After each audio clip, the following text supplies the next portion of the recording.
वीरः हनूमान् अश्वमेधसमाप्तिः। मणिपुरस्य राजा मणिध्वजः न केवलं शूरः अपि च महाशिवभक्तः अपि। त्रिवारं सः यज्ञकुण्डे स्वशरीरम् एव समर्पितवान् आसीत्। दशवारं शिरः कर्तयित्वा आहुतिरूपेण यज्ञकुण्डे अर्पितवान् आसीत्। एवं विविधाभिः उग्रपूजाभिः शिवं सन्तोष्य बहून् वरान् प्राप्तवान् आसीत् सः। यदा यदा मणिध्वजः उग्रपूजां करोति स्म तदा तदा शिवः अनन्यगतिकया प्रत्यक्षः भवति स्म। तदा मणिध्वजः कमपि विशेषवरं प्राप्नोति स्म एव। मणिध्वजः यदा इच्छति तदा शिवस्य त्रिशूलम् आगत्य शत्रुसंहारं करोति स्म। पाशुपतास्त्रम् अपि शत्रुसंहारे साहाय्यम् आचरति स्म। न केवलम् एतावत्, यदा मणिध्वजः इच्छति तदा स्वयं शिवः एव युद्धभूमिम् आगत्य शत्रुसंहारं यथा कुर्यात् तथा अपि वरं प्राप्तवान् आसीत् मणिध्वजः। कस्मादपि मम अपायः न भविष्यति इति विपत्काले सः परशिवः एव मां रक्षेष्यति इति च चिन्तयन् मणिध्वजः निरङ्कुशतया गर्वेण च राज्यपालनं कुर्वन् आसीत्। ये शिवेतरदेवे भक्तिं प्रदर्शयन्ति स्म तान् देशात् बहिष्करोति स्म सः। ये अन्यदेवान् पूजयन्ति स्म तान् विविधैः क्रमैः नितरां पीडयति स्म। ये शिवनाम न जपन्ति तेषां जिह्वाकर्तनं कारितवान्। ये शिवपूजां न कुर्वन्ति तेषां हस्तच्छेदनं कारितवान्। ये शिवं न नमस्कुर्वन्ति तादृशानां शिवच्छेदनं कारितवान्। राज्ये ऋते शिवालयात् अन्यः कोऽपि आलयः न भवेत् इति आज्ञा कृता आसीत् तेन। शिवेतरदेवानाम् आलयाः समूलं नाशिताः आसन् तेन। मणिध्वजस्य स्वेच्छाप्रवृत्त्या पीडिताः सर्वे अयोध्यां गत्वा रामं शरणं प्रार्थमानाः स्वकष्टानि विस्तरेण निवेदितवन्तः। रामः तेभ्यः अभयं दत्त्वा दर्पोद्धतस्य मणिध्वजस्य विनाशकालः सन्निहितः अस्ति। भवन्तः अत्र निश्चिन्ताः तिष्ठन्तु इति उक्त्वा तेषां वासार्थं योग्यां व्यवस्थाम् उपकल्पितवान् आसीत्। ते सर्वे अयोध्यायां सुखेन जीवनं यापयन्ति स्म। रामस्य यागाश्वः यदा मणिपुरराज्यं प्राविशत् तदा मणिध्वजः महता उत्साहेन अश्वं गृहीत्वा स्वस्य अश्वशालायां बन्धितवान्। सः चिन्तयति स्म यत् अहं रामं पराजित्य मम पराक्रमं दर्शयामि इति। अश्वः त्यक्तव्यः इति रामे स्नेहभावः प्रदर्शनीयः इति एवं सन्देशं मणिध्वजं प्रति दूतद्वारा प्रेषितवान् लक्ष्मणः। किन्तु मदान्धः मणिध्वजः तप्तेन त्रिशूलेन दूतस्य पृष्ठतः तप्तरेखाः कारयित्वा महाशिवभक्तं रावणेश्वरं संहृतवन्तं रामं शिवप्रीत्यार्थं भैरवविग्रहस्य पुरतः चित्रवधक्रमेण बलिरूपेण अर्पयितुम् अहम् अवकाशं प्रतीक्षमाणः अस्मि। रामसदृशः सहस्रशः आगताः चेदपि न कापि भीतिः मम शत्रुत्वस्य स्मरणार्थं सर्वेषां शरीरेषु त्रिशूलचिह्नम् अङ्कयित्वा प्रेषयिष्यामि इति सन्दिश्य दूतस्य शिरसः उपरि भस्मराशिम् एव पातितवान्।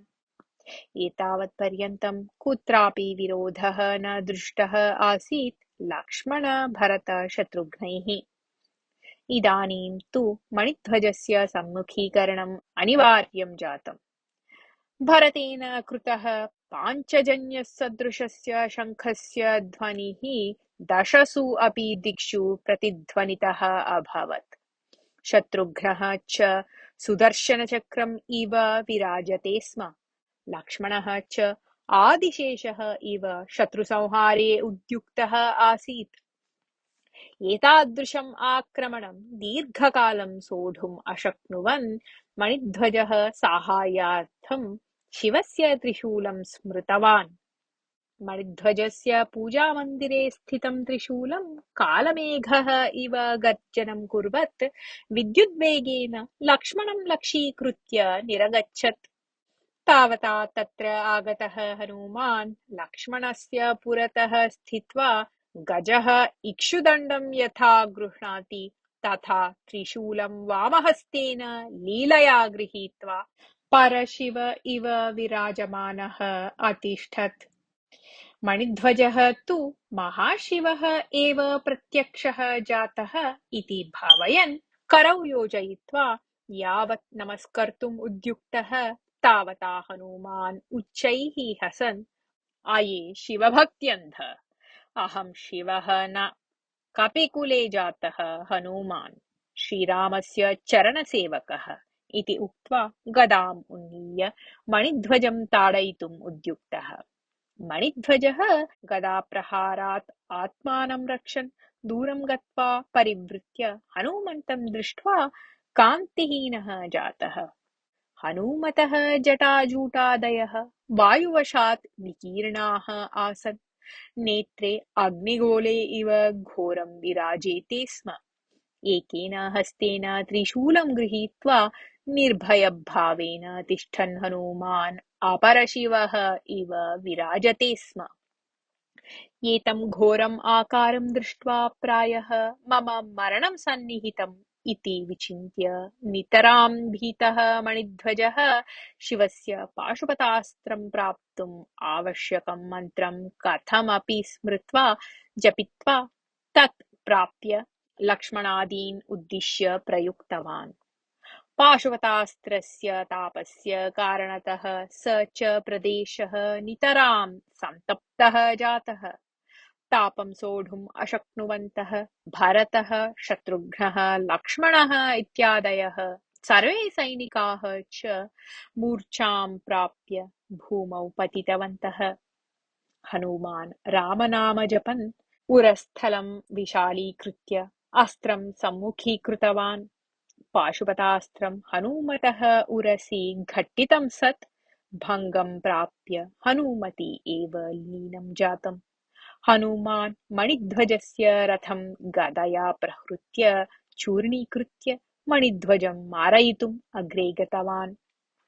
मणिध्वजः हनूमतः प्रहारैः नितरां पीडितः व्रणितः च भूत्वा भीत्या धावन् पूजामन्दिरं गत्वा शिवलिङ्गस्य उपरि शिरः निधाय रक्ष रक्ष हर पालय मां कष्टनिवारक पालय माम् इति ईश्वरं प्रार्थितवान्। मणिध्वज किम् एतत्? सहस्रशः रामाः आगताः चेदपि अहं भीतः न भवामि इति उक्तवतः भवतः धैर्यं कुत्र गतम्? रामसेवकम् अपि सम्मुखीकर्तुं सामर्थ्यं नास्ति वा भवतः? गच्छतु, युद्धं करोतु, अहं भवतः साहाय्यं करिष्यामि इति वचनं शिवलिङ्गात् निर्गतम्।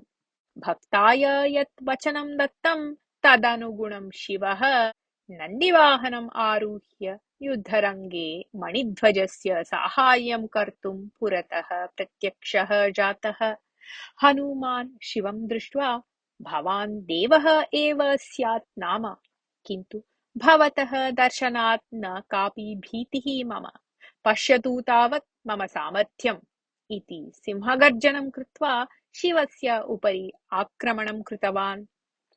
शिवस्य वाहनं नन्दी भीत्या शिवं पातयित्वा ततः अधावत्।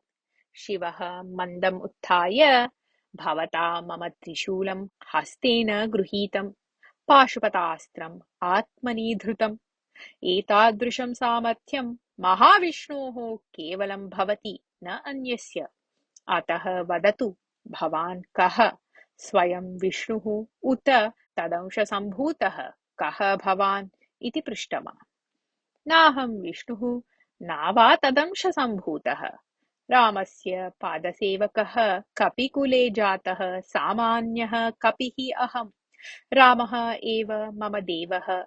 बुद्धेः स्वभावः अपि कपेः स्वभावः इव चञ्चलः। रामे मम मनः केन्द्रीकुर्वन् अहं मनोबलं पराक्रमं च प्राप्तवान् अस्मि।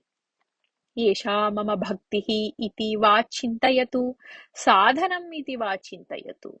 समस्तलोकस्य कल्याणार्थं श्रीरामः अश्वमेधयागं कुर्वन् अस्ति। अत्र न कापि शक्तिः न कोऽपि देवः वा विघ्नं कर्तुम् अर्हति। भक्तिव्याजेन दुरहङ्कारं प्रदर्शयन् अस्ति एषः मणिध्वजः। एतादृशस्य साहाय्यं करोति खलु भवान्? धिक् भवतः एतादृशं स्वजनपक्षपातं, धिक् भवतः सज्जनविरोधम् इति शिवम् उद्दिश्य उच्चस्वरेण उक्तवान् हनुमान्। तदा शिवः कृतकं कोऽपि प्रदर्शयन् अये अहं मम तृतीयं फालनेत्रम् उन्मीलयामि पश्यतु इति उक्तवान्।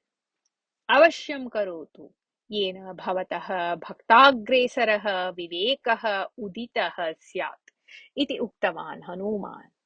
यदा शिवः तृतीयं नेत्रम् उन्मीलितवान् तदा प्रलयाग्निः हनुमन्तं लक्षीकृत्य आगतः। हनुमान् अञ्जलिना तम् अग्निं गृहीत्वा पूर्वं शिवेन हालाहलं यथा पीतं तथा रामार्पणमस्तु इति वदन् प्रलयाग्निं मुखे स्थापितवान्। तदा शिवः मणिध्वजं पश्यन् सर्वं दृष्टं खलु भवता, इतः परं मया किं वा कर्तुं शक्येत?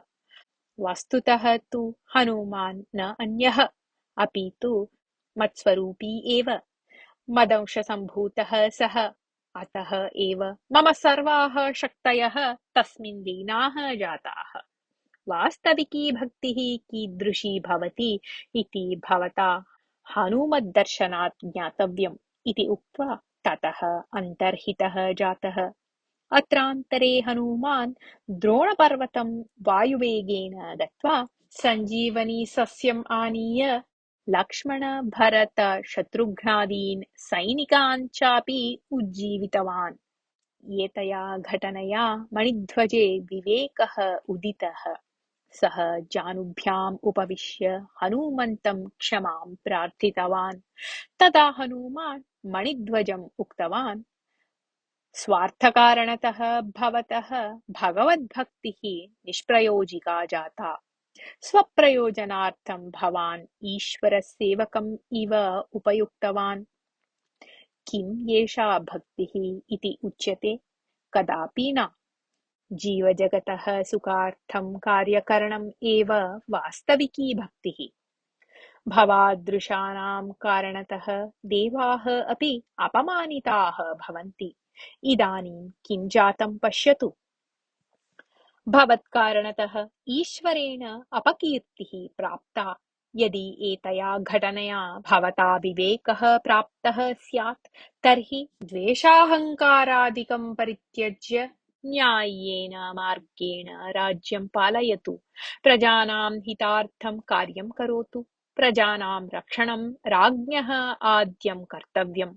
यः राजा प्रजाहितं न चिन्तयति तस्य जीवितेन किं वा प्रयोजनम्? भवान् अज्ञानात् प्रमादं कृतवान् स्यात् नाम सन्मार्गे गमनम् एव कृतस्य दोषस्य परिहारः। अतः इतः परं वा सन्मार्गगमनं चिन्तयन् स्वस्य राजत्वं रक्षतु इति। एतत् श्रुत्वा मणिध्वजः आञ्जनेयवर्य, गर्वभङ्गः एव विवेकस्य कारणं भवति। मयि विवेकोत्पादनार्थम् एव शिवः मया प्रार्थितान् सर्वान् वरान् दत्तवान् इति भाति। मया यागाश्वः बद्धः यत् तत् मम उपकाराय एव जातम्। मयि विवेकः उदितः। इतः परम् अहं रामसमीपं गत्वा क्षमां याचित्वा निवेदयामि यत् माम् अपि बन्धुकोटौ प्रवेशयतु इति उक्त्वा अश्वशालातः अश्वम् आनीय लक्ष्मणाय अर्पितवान्। अनन्तरं सः सर्वान् आदरेण सत्कृतवान्। यागाश्वः ततः प्रस्थितः। सर्वे तम् अनुसरन्तः निर्गतवन्तः। मणिध्वजस्य शुभा शोभा चेति उभे पुत्र्यौ ते यमले। ताभ्यां सह अयोध्यां गतः मणिध्वजः रामं दृष्ट्वा मम अपराधान् क्षाम्यतु इति प्रार्थितवान्। रामः मणिध्वजं मैत्रीभावेन पश्यन् सत्कृतवान्। अनन्तरं मणिध्वजः रामं प्रार्थितवान् यत् मम पुत्र्यौ लवकुशयोः पत्न्यौ यथा स्यातां तथा अनुग्रहः करणीयः इति। रामः एतं प्रस्तावम् अङ्गीकृतवान्। अश्वमेधयागस्य समाप्तेः अनन्तरं विवाहः प्रचलतु इति उक्तवान् सः। ये पूर्वं राज्यात् बहिष्कृताः आसन् तान् सर्वान् आदरेण स्वराज्यं नीतवान् मणिध्वजः। प्रजापतिः एव शिवपूजा, प्रजासेवाः एव शिवभक्तिः इति भावयन् सः प्रजानां हितार्थं कार्यं कर्तुम् उद्युक्तः जातः। महाराजे जातं परिवर्तनं दृष्ट्वा सर्वाः प्रजाः सन्तुष्टाः। एतस्य कारणभूतं श्रीरामं ते कृतज्ञतापूर्वकं स्मृतवन्तः। यागाश्वः सर्वासु दिक्षु प्रयाणं कृत्वा अयोध्यां प्रति प्रत्यागच्छत्। अश्वमेधयागस्य परिसमाप्तिकार्यक्रमार्थं किष्किन्धातः सुग्रीवादयः वानराः, लङ्कातः विभीषणादयः, मणिपुरतः मणिध्वजादयः अनेकेभ्यः देशेभ्यः अन्ये राजानः च अमूल्यानि उपायनानि स्वीकृत्य अयोध्याम् आगतवन्तः। विभीषणः मुक्तारत्नादीनि शकटेषु आरोप्य आनीय रामाय समर्पितवान्। सुग्रीवः वज्रसुवर्णादीनि आनीय समर्पितवान्। मणिध्वजः पद्मरागमणीं शीलाम्बराणि आनीय अर्पितवान्। देशविदेशेभ्यः समागतैः राजभिः आनीतैः रजतसुवर्णमुक्तादिभिः कोशागारं पूर्णम्। अवशिष्टानि प्रासादस्य पुरतः राशीकृतानि। लक्ष्मणः भरतः शत्रुघ्नः च नानादेशेषु महास्वागतं सत्कारम् उपायनानि प्राप्य दिग्विजयं समाप्य ससैन्यम् अयोध्यां प्रविष्टवन्तः।